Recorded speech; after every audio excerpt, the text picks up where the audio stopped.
This is Democracy Now!, democracynow.org, the Quarantine Report, the War and Peace Report. I am Amy Goodman in New York, joined by Democracy Now! Co-host Nermeen Sheikh. Hi, Nermeen. Hi, Amy, and welcome to our listeners and viewers around the country and around the world. President Biden and Russian President Vladimir Putin are meeting in Geneva, Switzerland, for a closely watched summit between the world's two largest nuclear powers. Topics expected to be discussed include nuclear arms, cybersecurity, Syria, the Iran nuclear deal, Afghanistan, Ukraine, the Korean Peninsula, the climate crisis, Putin's crackdown on dissent inside Russia, and the U.S. military presence near the Russian border. Biden and Putin are expected to meet for 4 to 5 hours, but don't plan to hold a joint news conference, as former President Donald Trump did with Putin when they met 3 years ago in Helsinki, Finland. Earlier this week, Biden described Putin as a worthy adversary. I'm going to make clear to President Putin that there are areas where we can't cooperate if he chooses. And if he chooses not to cooperate and acts in a way that he has in the past relative to cybersecurity and some other activities, then we will respond. We will respond in kind. There need not be. We should decide where it's in our mutual interest, in the interest of the world, to cooperate and see if we can do that. And the areas where we don't agree, make it clear what the red lines are. I have met with him. He's bright, he's tough, and I have found that he is as they say when he used to play ball, a worthy adversary. During a recent interview, Russian President Vladimir Putin expressed hope the summit would focus in part on areas where the countries share mutual concerns. It seems to me the summit will help to restore contacts, relations, establish a direct dialogue, create a functioning mechanism for action in those areas that are of mutual interest. There are such interests, and I generally agree with them that indeed there are some issues of mutual interest: strategic stability, regional conflicts, concern for the environment in a global sense. These are the issues in which we can really work effectively.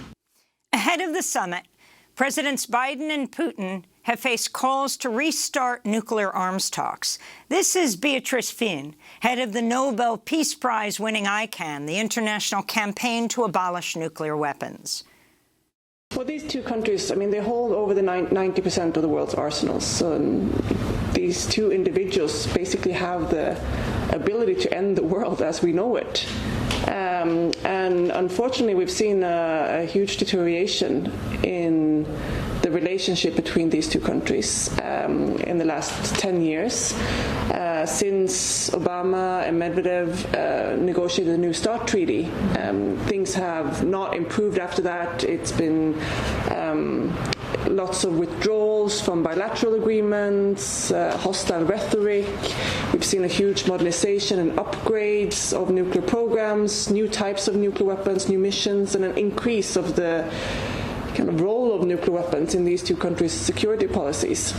To talk more about the Biden-Putin summit and other issues, we're joined by the Russian-American journalist and writer Masha Gessen.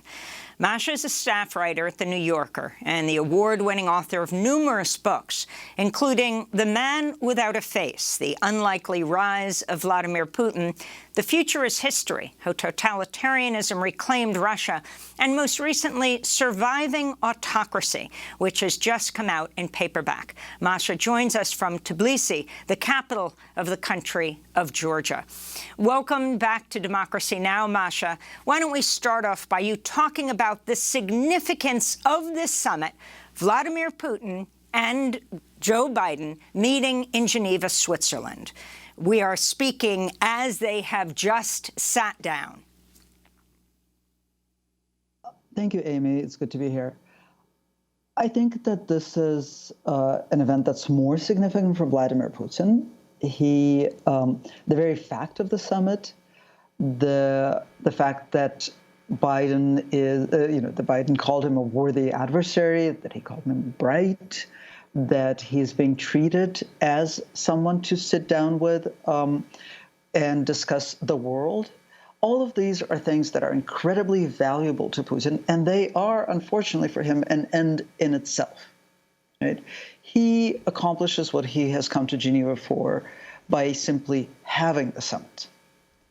Biden is concerned in the sort of standard American idiom with deliverables, with finding areas of common interest, and he's alone in that. He's alone in actually trying to negotiate in good faith. There are also other significant distinctions between these two men. One is a legitimately elected president and a good faith actor. The other is a dictator who shores up his power by murdering his opponents, by jailing his opponents, and by rigging elections and dominating the media. He is not an illegitimate president, and he is not a good faith negotiator. And Masha, Biden is the 5th U.S. president that Putin will be meeting. Putin having been in power for over 20 years, the longest time that any leader, Soviet or Russian, has been in power since Stalin. What do you think, and Putin having said, as we played earlier, that this is the worst point in U.S.-Russia relations, do you think Putin thinks anything substantive will come out of the summit, which is beneficial for Russia?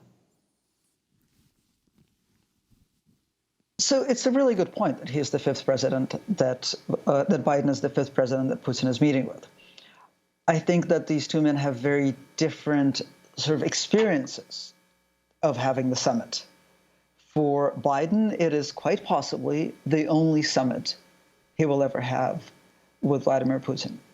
For Putin, it's a meeting with a temporary occupant of an office in which there's turnover. Right? It's a stop on a long and sort of ongoing journey, and I think a journey that he perceives very much, and I think quite accurately, as sort of a deterioration of American democracy. And here's another sort of stopover, perhaps a pause in the deterioration of American democracy, and Putin is going to have a talk with the person who's currently occupying the chair, right? So these are like perceptually very, very different things. What does Putin want to get out of it that's even more than just the fact of having it? You can see how sort of the normal mechanisms of participating in a summit have kicked in on the American side and have already given Putin a lot of the things that he wants. Right? Biden is talking about areas of mutual interest. Biden is talking about sort of discussing the world, perhaps discussing the Middle East with Putin. This reaffirms Putin's something that's incredibly important to him, which is this idea that you cannot do things in the world without consulting Russia. This has been a central theme of his presidency and of his consolidation of power. He builds it on this nostalgia for the greatness of the Soviet Empire, for nostalgia for the superpower. And he spent a lot of the early decade in office talking about the ways in which Russia had been humiliated by the world, in which Russia is not consulted. Right? A breaking point in that sort of story of humiliation came 6 years ago in 2015, when President Obama, whose vice president was Joe Biden, could not get congressional support for intervention in Syria. Putin stepped in, published an op-ed in the New York Times about American exceptionalism, and said, I'm going to help Obama save face, and I'm going to take care of Syrian chemical weapons. As a result, we have a shored up, or Syrians have a shored up Assad regime. Putin stepped in, saved Assad, helped Assad save his stockpiles of chemical weapons, and demonstrated exactly what happens when the United States enters into any kind of agreement in an area in which both countries assert mutual interest. Right? So Biden talking about that with that, we're talking in those terms, with that background, going into the summit is a little happy moment for Putin, right? One that comes after a very long time of deterioration of Russian-American relations, both during the Trump presidency and in the first months of the Biden presidency. And Masha, could you talk about what you think will be the mutual points of interest, as Biden indicated earlier this week in the lead up to the talks? He said that he would be open, for example, to a reciprocal agreement on the extradition of cyber criminals. Can you talk about the significance of that and what other points of interest and agreement there may be between the two? Well, this is a really terrifying comment that Biden made during a briefing a couple of days ago when he said that the United States is going to raise the issue of the possible extradition of cyber criminals or people who are under indictment in the United States. And there are several dozen people under indictment in the United States for election interference, for hacking. And he said that there's a possibility of mutual agreement there, and that the United States would consider extraditing people who have committed crimes against Russia. And in my mind, I could hear the collective gasp of horror on the part of the hundreds, and there are hundreds, possibly thousands, but definitely hundreds, of Russian dissidents living in exile, many of whom have charges, trumped-up charges, pending against them in Russia. Right? And we know that the Putin regime was going to weaponize, and has weaponized in the past, Interpol warrants and extradition treaties to try to get to return dissidents to Russia. So I suspect that comment was made thoughtlessly, but the fact that it would have been made thoughtlessly 2 days before the summit by the President of the United States shows that I think he's not terribly well prepared for this meeting in some respects. And I'm afraid shows that the United States doesn't necessarily have the back of people who oppose the Putin regime. I mean, this is very interesting, this issue of cyber warfare being elevated to the issue of nuclear warfare for the first time. And you have even Biden has not exactly said it's the Russian government who, for example, has been involved with the sabotaging of various major entities in the United States, but criminal entities, they say sometimes, that are in Russia. But they have this ability to attack these private mega corporations that don't have the necessary protection. Can you talk more about the power that the Russian government has? Because that's what Biden is charging. While he's not saying it's the government, he's saying they have the power to crack down on the criminal organizations within their country. And the Russian push for years for a global peace treaty for cyberspace, what does that mean? Something that the U.S. has not accepted. Well, the Russian push for a global cyber treaty is a push to create a set of laws that other countries would be bound by, and Russia wouldn't. This is how law functions in Russia, and there's no reason to expect that Russia would have a different attitude toward the law, toward international law. In fact, Russia doesn't have a different attitude toward existing international law than it does toward law within its own borders. Right? The law exists for Putin to consolidate power. The courts exist for Putin to consolidate power.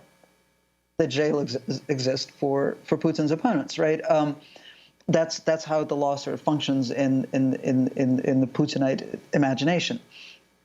Now, as for whether these cyber entities are actual government agencies or not, Russia practices a system of plausible deniability, and this goes far beyond cybercrime. Right? It's the Russian government, in some significant ways, functions as a sort of syndicate, right, with a lot of freelancers.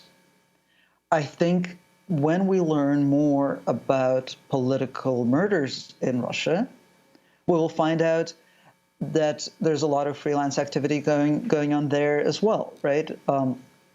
Certainly, that's how Russia has, on the rare occasions, then, that people who have actually killed politicians, such as Galina Starovoytova, who was a parliament member who was killed in 1998, Boris Nemtsov, an opposition politician who was shot to death in front of the Kremlin in 2015.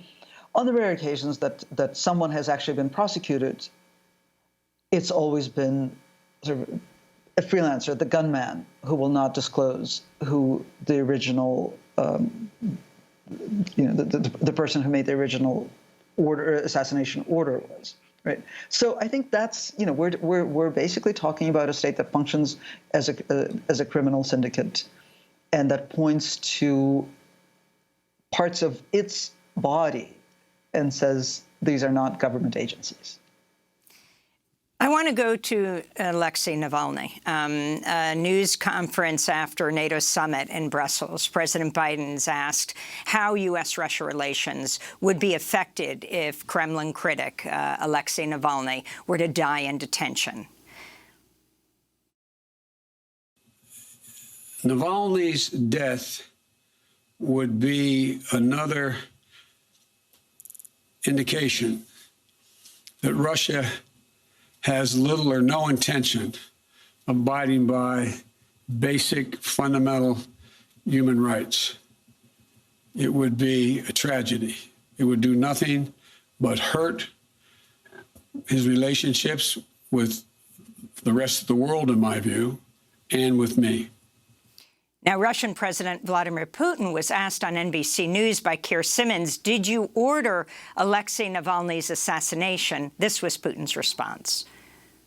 Of course not. We don't have this kind of habit of assassinating anybody. That's one.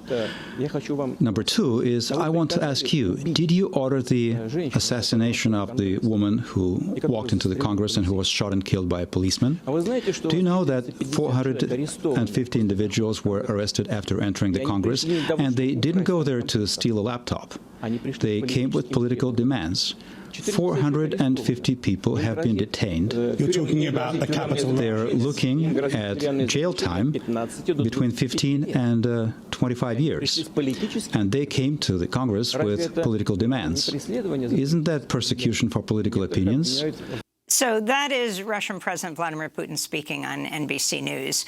Masha Gessen, can you talk about this? You've written a whole piece in The New Yorker about Alexei Navalny and who he is and what's happening to him now in jail.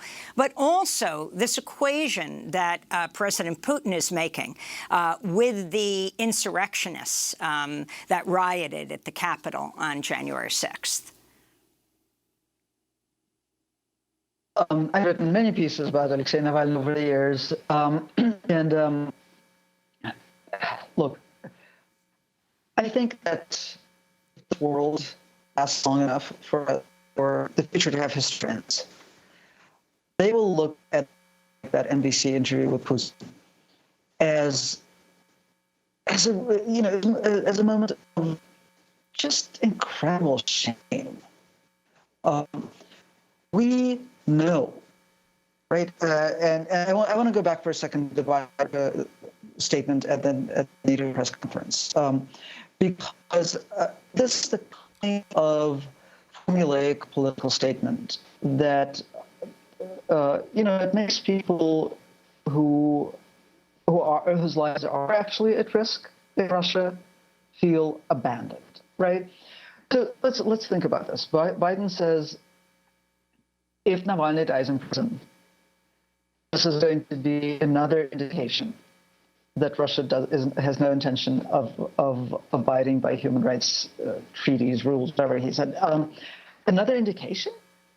Like, we need another indication?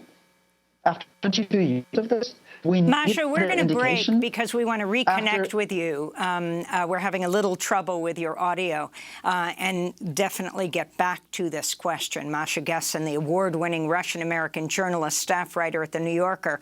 We will speak to them after the break. We're talking about the Putin-Biden summit that's taking place right now in Geneva, Switzerland. Stay with us. Masha Gessen is speaking to us from Tbilisi, Russia, usually in New York, where they are a professor at Bard College. But I do want to play a clip of Russia recalling its ambassador to the United States after President Biden called President Putin a killer during an interview on ABC with George Stephanopoulos. So you know Vladimir Putin. You think he's a killer? Mm-hmm. I do. So what price must he pay? The price he's going to pay, well, you'll see shortly. Earlier this week, President Biden was asked about Putin by CNN's Jeff Zeleny. In a weekend interview, Vladimir Putin laughed at the suggestion that you had called him a killer. Is that still your belief, sir, that he is a killer? To answer the first question, I'm laughing too. They actually, well, look, I mean, he has made clear that the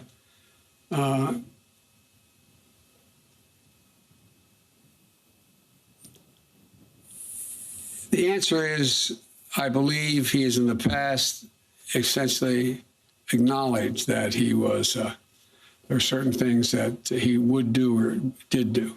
But look, when I was asked that question on air, I answered it honestly.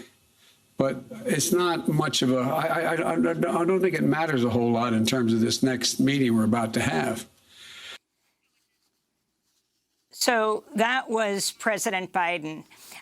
We're going back right now to Masha Gessen. They're now joining us by telephone from Tbilisi, Georgia. Masha Gessen is writer at The New Yorker, award-winning Russian-American journalist and author of many books that I've just laid out. Masha, you were talking about Alexei Navalny.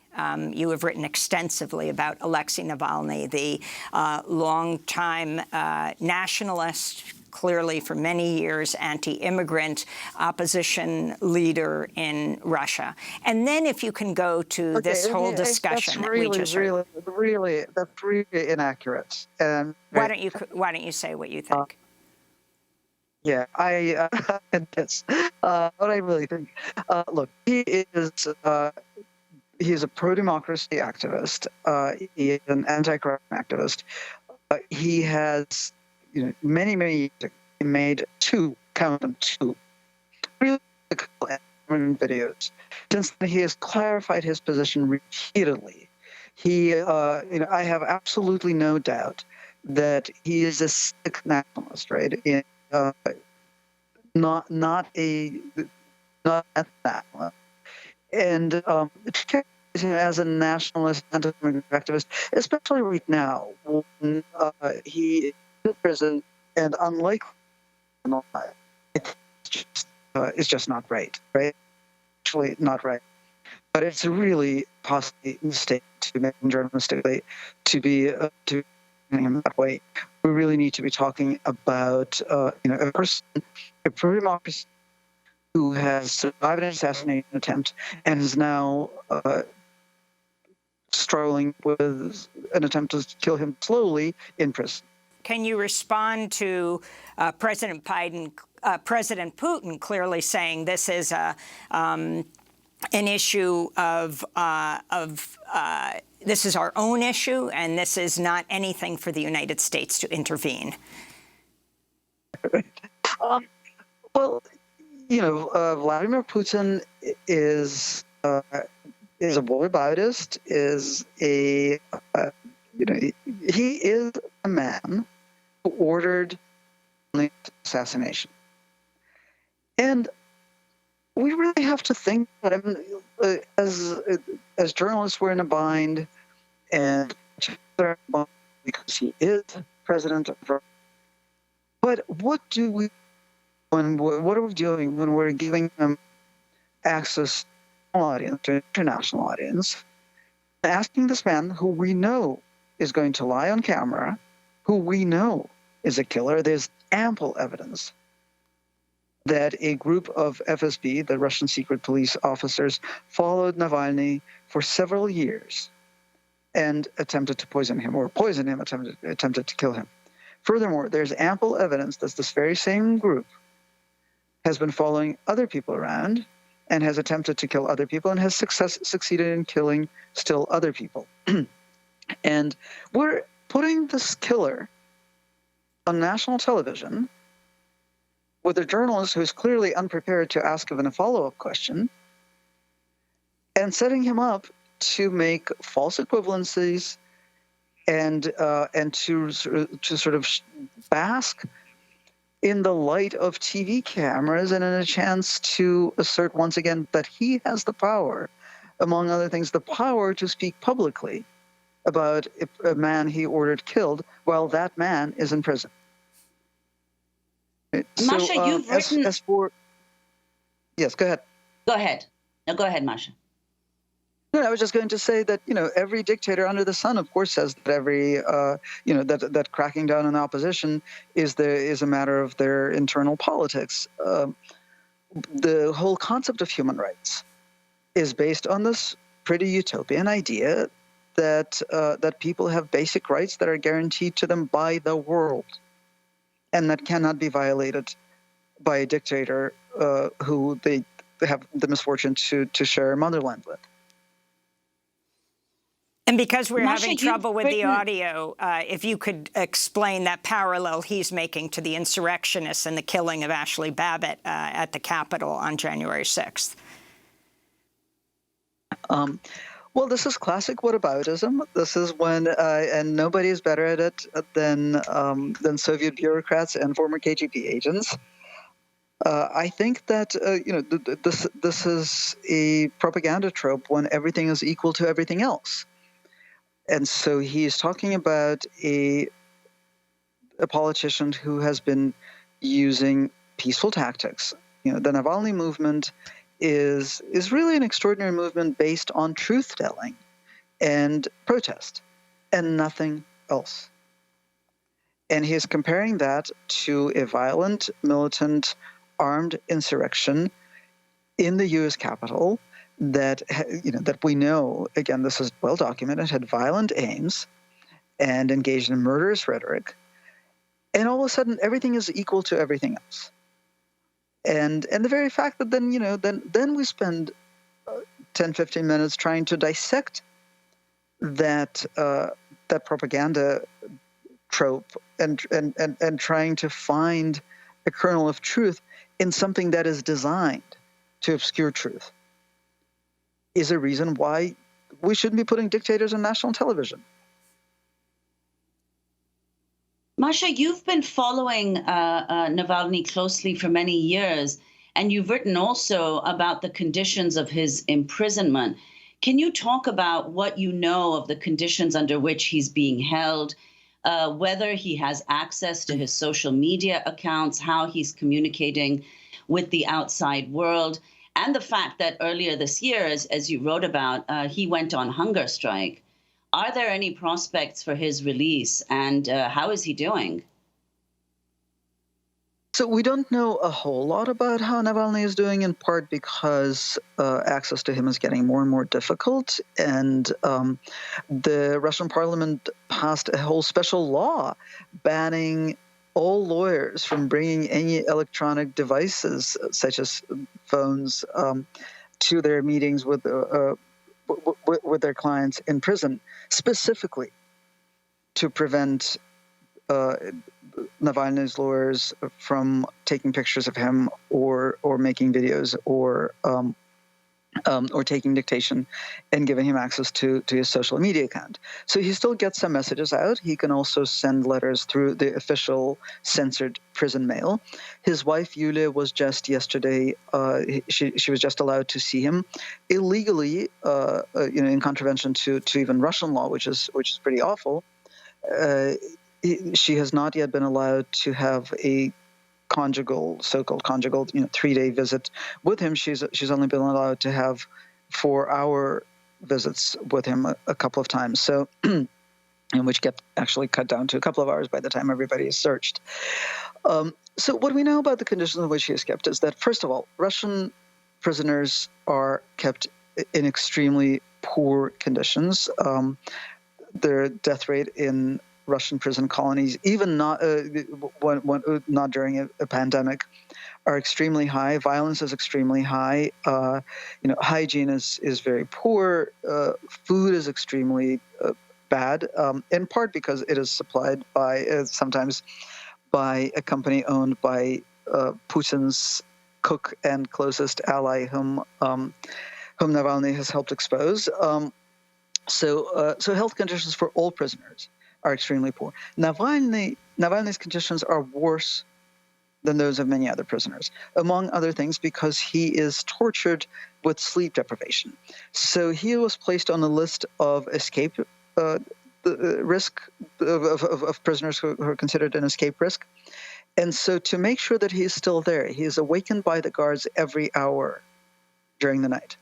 And this has been going on for 120 days that he's been in prison. He has also recently recovered from poisoning with the nerve agent Novichok, which sent him into coma in August of last year. We don't know what the state of health is for somebody who has recovered from an attack with a chemical weapon, which is what Novichok is. When Navalny was feeling unwell in March, he asked for an outside doctor, which is something that Russian law guarantees him, but he was not given access to an outside doctor, which is why he went on hunger strike.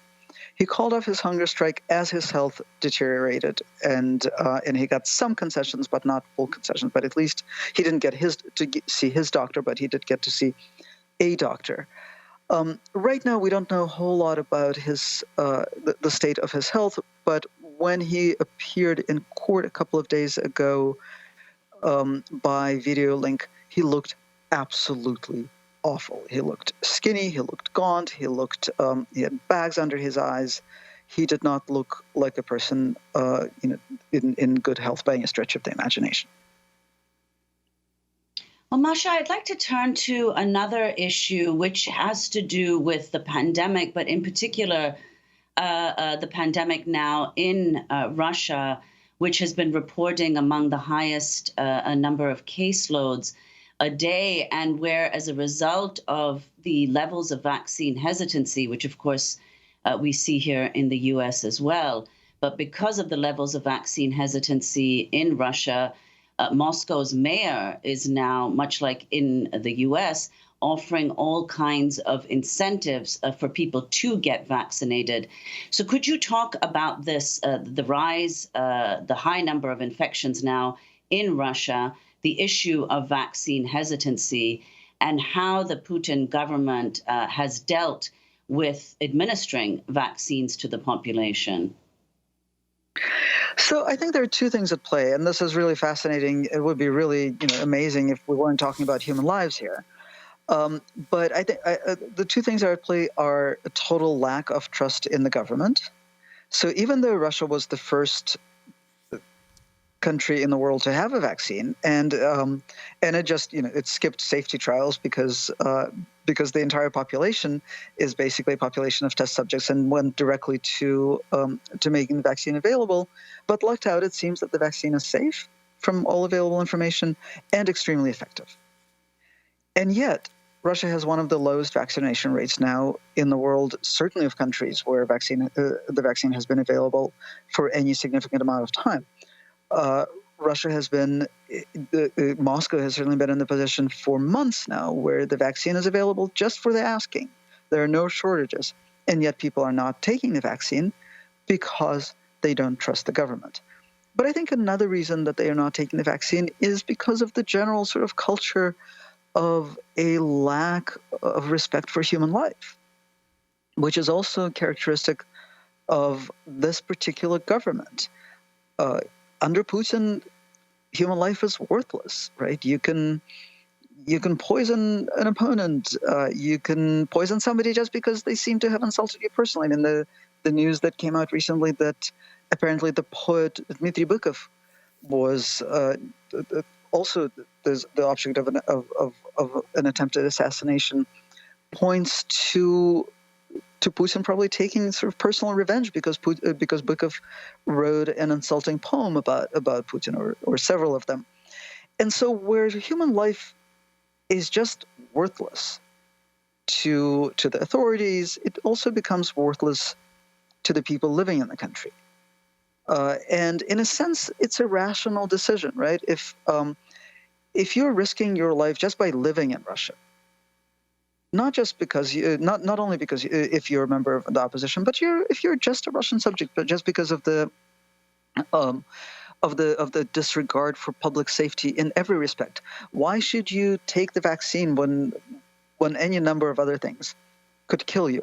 It's not an entirely illogical sort of construction, unlike some of the vaccine hesitancy that we see in the United States, which is sort of pure conspiracy thinking. Right. In Russia, it has aspects of rationality. The government always lies to us, and my life is worthless, and I'm probably going to die soon anyway, so who cares? And as a result, we see extremely low numbers of vaccinated people. And even today, the Moscow mayor, you mentioned that he's offering all kinds of incentives. He also ordered that 60% of people in any service workplace be vaccinated. But we see how low that threshold is. 60% is not going to give anybody herd immunity. But that seems to be what he thinks he can realistically accomplish, and that's really depressing. Masha, we just have about 3 minutes, and we want to get to two issues. One, if you could briefly address the fact that you got COVID, breakthrough COVID, meaning you were vaccinated here in the United States, and then you got COVID. You wrote this powerful piece in the New Yorker called The Mystery of Breakthrough COVID Infections. And then I'd like you to end with talking about, what you have in the forward of your paperback edition of your book, and that is the U.S. moving towards autocracy. Right.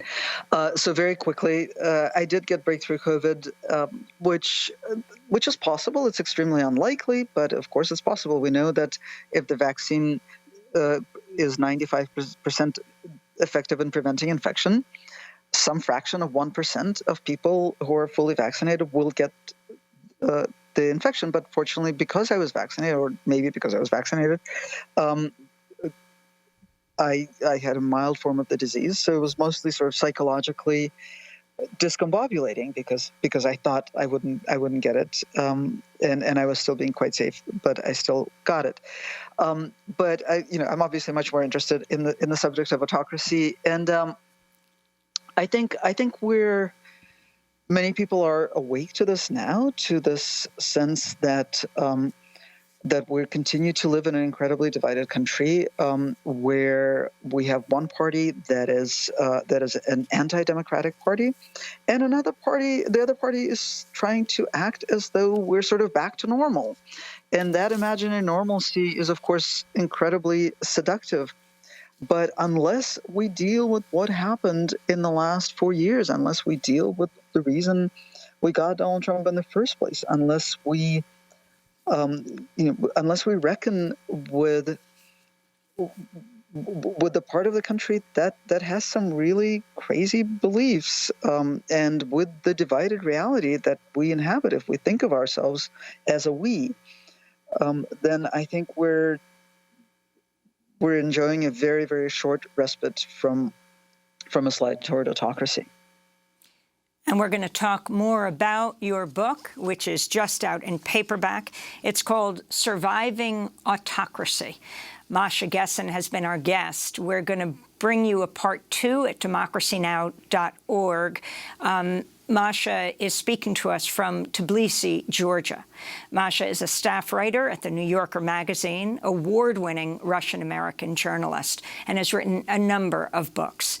That does it for our show. Democracy Now! Is produced with Renee Feltz, Mike Burke, Dina Guzder, Maria Tarasena, Carla Wills, Tammy Warnoff, Tarina Nadura, Sam Alkoff, Tamari Astudio, John Hamilton, Robbie Karen, Honey Massoud, and Adriano Contreras. Our general manager is Julie Crosby. Special thanks to Becca Staley, Marion Barnard, Paul Powell, Mike DeFilippo, Miguel Noguera, Hugh Grant, and Dennis Moynihan. I'm Amy Goodman with Nermeen Sheikh. Stay safe.